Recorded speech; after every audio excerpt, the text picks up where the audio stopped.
जय हिंद दोस्तों।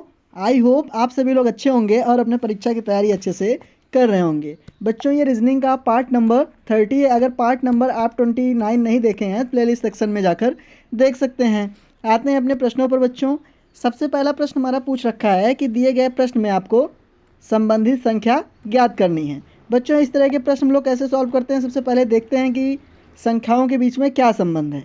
आप पाएंगे 45 से 36 के बीच में तो ऋणात्मक हो रहा है, मतलब घट रहा है।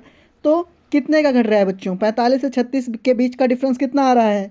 तो घटते हुए क्रम में इसमें पाएंगे आप कि -9 हो रहा है। अगली संख्या में बच्चे आप -9 करके देखेंगे। अगर कोई आंसर मैच हो रहा है तब तो सही है बच्चों, नहीं तो किसी और विधि से हम लोग इसको चेक करते हैं। आप 63 में अगर -9 करेंगे कितना आएगा? 54। आप देखिए किसी ऑप्शन में 54 है? बिल्कुल है बच्चों, ऑप्शन नंबर बी में 54 दे रखा है, तो ऑप्शन नंबर बी इसका सही उत्तर हो जाएगा। आते हैं अपने अगले प्रश्न पर बच्चों। अगला प्रश्न आपका क्या पूछ रखा है? ये पूछा है आपसे कि दिए गए प्रश्न में आपको संबंधित शब्द ज्ञात करना है। बच्चों अब देखते हैं हमारा शब्द का संबंध कैसे है। दिन का कैलेंडर से कैसे संबंध है बच्चों? आपको पता होगा जो कैलेंडर होता है बच्चों वो दिन को दर्शाता है, मतलब दिन को देखने के लिए हम किस में देखते हैं? कैलेंडर में। वैसे ही बच्चों समय को देखने के लिए हम किसका प्रयोग करते हैं? क्या दिन का प्रयोग करते हैं समय देखने के लिए? नहीं बच्चों। सूर्य का प्रयोग करते हैं, पुराने समय में करते हैं, अब नहीं करते बच्चों। क्या घंटे का प्रयोग करते हैं समय देखने के लिए? इसमें मिनट भी शामिल है बच्चों, घंटा केवल तो है नहीं, तो ये भी गलत है। कहने का अर्थ क्या है बच्चों कि समय को देखने के लिए हम लोग घड़ी का प्रयोग करते हैं, तो ऑप्शन नंबर इसमें डी जो है वो एकदम सही उत्तर हो जाएगा। आते हैं बच्चों अगले प्रश्न पर अपने। आपका अगला प्रश्न क्या कह रखा है? आपको एक श्रृंखला दी गई है, उसमें आपको लुप्त संख्या ज्ञात करने को दिया है। तो लुप्त संख्या ज्ञात करने के लिए सबसे पहले बच्चों क्या करते हैं हम लोग? सबसे पहले उसमें हम लोग जांचते हैं कि हमारी श्रृंखला चल कैसे रही है। ये हमारी श्रृंखला कैसे चल रही है बच्चों? 7 से 26 में जा रहा है, प्लस हो रहा है। 26 से 63 में भी प्लस हो रहा है बच्चों। कहने का मतलब ये प्लस चलती हुई श्रृंखला आपके सामने है। अब देखिए बच्चों इन दोनों में चेंज कितना है। 7 से 26 में जाओगे तो आप चेंज कितने का पाओगे? 19 का। लेकिन 26 से 63 में जाओगे बच्चों 19 का ना तो डबल चेंज दिख रहा है ना तो कुछ और दिख रहा है। इसमें लॉजिक के साथ बच्चों सॉल्व करते हैं। आप देखो 7 के आसपास किसी का स्क्वायर या किसी का क्यूब हो सकता है, होगा कि नहीं? बच्चों आप पाओगे कि 7 जो है वो 3 के क्यूब के आसपास की संख्या है। सॉरी बच्चों 2 के क्यूब के आसपास की संख्या है। कैसे है? आप 2 का क्यूब अगर करें, 2 का क्यूब कितना होता है बच्चों? 8 होता है, उसमें से 1 माइनस कर दें तो इस प्रकार से इस संख्या को लिखा जा रहा है बच्चों कि नहीं? वैसे अगली प्रकार की संख्या को चेक करते हैं। 2 के बाद क्या आता है बच्चों? अगली संख्या 3 है।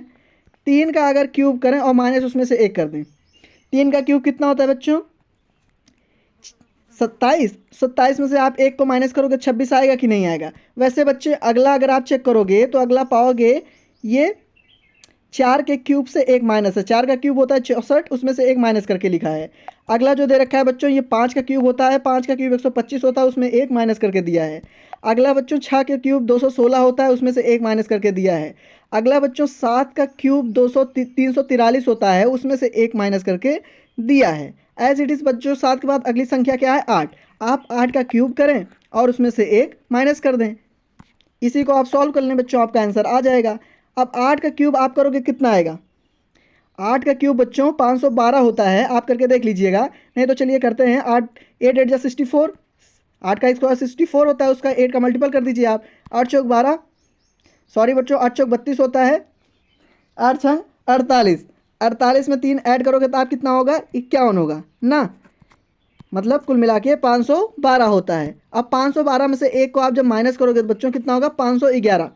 511 आपका किस ऑप्शन में दे रखा है? ऑप्शन नंबर आपका डी में 511 दे रखा है, तो ऑप्शन नंबर डी इसका करेक्ट उत्तर हो जाएगा। आते हैं बच्चों अपने अगले प्रश्न पर। अगला प्रश्न आपसे क्या कह रखा है? आपसे उसमें लुप्त संख्या ज्ञात करने को कहा था, इसमें लुप्त अक्षर ज्ञात करने को कह रखा है। अब देखो बच्चा श्रृंखला चल कैसे रही है। अगर आप पाओगे, देखोगे ध्यान से, तो ये 1 को छोड़कर अगले क्रम में बढ़ते हुए संख्या चल रही है। कहने का अर्थ क्या है बच्चों? इससे 1 से 3 प्लेस में +1 हो रहा है और 3 से अगले बच्चों 3 के बाद 5 आता है विषम संख्याओं का, तो 5 में देखोगे तो इसमें भी +1 का हो रहा है। मतलब कह सकते हैं कि इसमें सम संख्या सॉरी बच्चों विषम संख्या +1 होकर चल रही है और सम संख्या -1 होकर चल रही है, क्योंकि z के पहले y आता है -1 और y के पहले बच्चों क्या आएगा? -1 करोगे तो x आएगा। तो कहने का अर्थ है कि लुप्त संख्या हमारी बच्चों x है। एक्स आपका किस ऑप्शन में दे रखा है? ऑप्शन नंबर आपका ए में एक्स दे रखा है, तो ऑप्शन नंबर ए ही इसका सही उत्तर हो जाएगा। आते हैं अपने अगले प्रश्न पर। अगला प्रश्न बच्चों आपका वेन आरेख से है। ये आपसे कह रखा है कि नीचे दिए गए प्रश्न में आपको सही वेन आरेख ज्ञात करना है। वेन आरेख बच्चों कैसे फाइंड करते हैं? हम लोग देखते हैं कि उन सब अगर जो शब्द दे रखे हैं उनमें आपस में क्या रिलेशन बैठ रहा है। बच्चों अगर इसमें देखें क्या दे रखा है, सांप दे रखा है, छिपकली देख रहा है, रेंगने वाले दे रखे हैं। आपको पता होगा बच्चों कि जो रेंगने वाले हैं, मतलब रेंगने वाले जीव का मतलब है कि जो बच्चों चलते नहीं है, रेंगते हैं। तो रेंगना सांप भी रेंगता है और छिपकली भी रेंगती है, कहने का अर्थ ये बच्चों। तो छिपकली और सांप दोनों रेंगते हैं, तो इनका जो वेन आरेख है बच्चों कुछ ये इस प्रकार बन जाएगा। तो ये किस में दे रखा है? ऑप्शन नंबर आपका सी में दे रखा है, तो ऑप्शन नंबर सी ही बच्चों इसका करेक्ट उत्तर हो जाएगा। आते हैं अपने अगले प्रश्न पर। अगला प्रश्न आपका दे रखा है, वह विकल्प आपको चुनना है जिससे दिए गए सेट संबंधित है। वह विकल्प बच्चों इसमें से कौन सा है जिससे ये दिया गया सेट संबंधित है? अब हम अपने सेट को सबसे पहले बच्चों देखते हैं कि ये सेट हमारा क्या है। 2, 14, 16। अब ये किस प्रकार चल रहा है बच्चों? अगर देखोगे ये तो 4 का कंप्लीट स्क्वायर है, लेकिन ये स्क्वायर तो है नहीं, या फिर ये दोनों कुछ रिलेशन नहीं है, मतलब आपस में इनका ऐसा कोई रिलेशन स्क्वायर से नहीं है। अगर प्लस की तरफ भी जाओगे तो 12 प्लस करने पे 14 आ रहा है, और 14 में 12 प्लस करोगे 16 होगा नहीं बच्चों, तो प्लस करने पे भी नहीं चल रहा है। तो बच्चों आप इसमें एक लॉजिक लगाओगे, देखोगे श्रृंखला क्या है। 2, 14, 16। अगर हम इसको ए माने, इसको बी माने, इसको सी माने, तो बच्चों ए प्लस बी इक्वल टू सी दे रखा है। 2 + 14 इक्वल टू 16 दे रखा है। तो इसी तरह का बच्चों सेट और कौन सा संबंधित है? ऐसे देखो, पहले में देखो 2 7 को ऐड करोगे तो बच्चों 9 आएगा, इसमें 8 दे रखा है, पहला गलत है। दूसरा 3 और 21 को जोड़ोगे कितना आएगा बच्चों? 3 और 21 को जोड़ोगे 24 आएगा। बच्चों ऑप्शन नंबर बी ही इसका सही उत्तर है, क्योंकि पहले दूसरे सेट को जोड़कर तीसरा आना चाहिए। और वैसे एज इट इज इसमें देखोगे 16 4 20 होता है, 18 ये भी गलत है बच्चों। और डी देखोगे 2 9 11 होता है, इसमें 16 ये भी गलत है। कहने का अर्थ है बच्चों ऑप्शन नंबर अपना बी एकदम इसका सही उत्तर है। आते हैं बच्चों अपने अगले प्रश्न पर। ये आपसे क्या पूछ रखा है? ये पूछा है निम्नलिखित आकृति में कितने त्रिभुज हैं। कहने का अर्थ है बच्चों आपको इस आकृति में कुल मिलाकर त्रिभुजों की संख्या बतानी है। अब बच्चों देखो इसको त्रिभुज कैसे गिनते हैं। सबसे पहले आप छोटे से शुरुआत कर लो।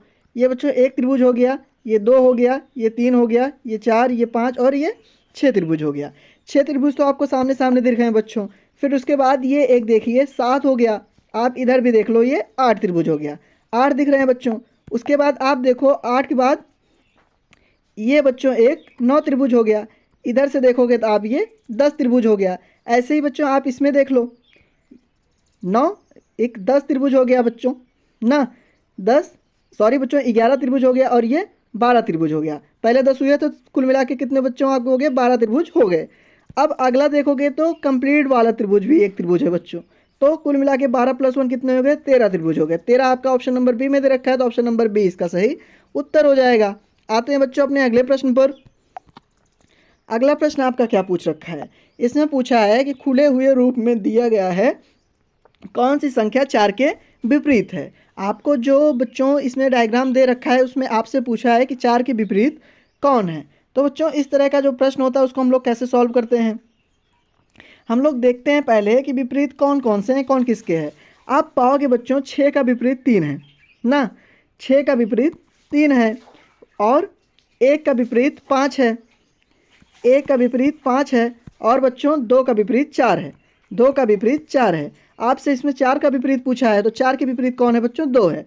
तो 2 किस ऑप्शन में दे रखा है? ऑप्शन नंबर ए में 2 दे रखा है, तो ऑप्शन नंबर ए इसका सही उत्तर हो जाएगा। आते हैं अपने अगले प्रश्न पर। अगला प्रश्न आपसे पूछा है कि दी गई पैटर्न में आपको लुप्त पद ज्ञात करना है। आपको जो पैटर्न दिया गया है बच्चों उसमें लुप्त पद ज्ञात करना है। सबसे पहला देखें आप किस तरह चल रहा है। 2 है बच्चों, 2 4, आप 2 4 को ऐड करोगे 6 होगा, 2 4 को गुणा करोगे तो 8 होगा। कहने का मतलब है बच्चों हमारा गुणा और प्लस से ऐड काम नहीं चल रहा है, तो हम लोग अब इसका स्क्वायर करेंगे।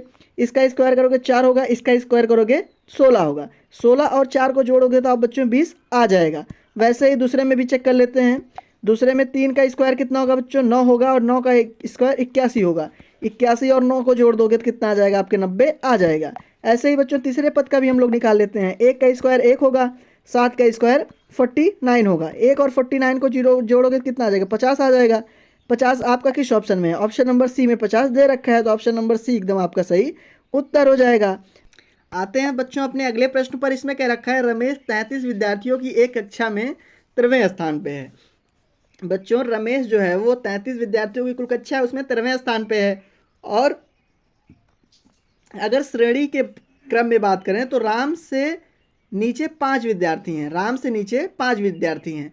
अब बच्चों रमेश और राम के बीच आपको विद्यार्थियों की कुल संख्या बतानी है। तो बच्चों ऐसे प्रश्न को आप कैसे सॉल्व करो? जो एक दूसरे के कंपोजिट करके प्रश्न पूछेगा उन पे क्या करना है बच्चों? डायरेक्टली आप टोटल में से पहले आप जितने के नीचे है आप उसका प्लेस निकाल लो। उसका प्लेस निकालने के बाद 13वें का प्लेस निकाल लो। जो आएगा वही दोनों के बीच में बच्चों गैप हो जाएगा, ऊपर के नीचे का और नीचे का बीच का। तो 33 में से कुल मिला के कितने विद्यार्थी बच्चों नीचे हैं? 35 है। 33 में से आप 35 माइनस कर दो, सॉरी 33 में से आप बच्चों 5 को माइनस कर दो।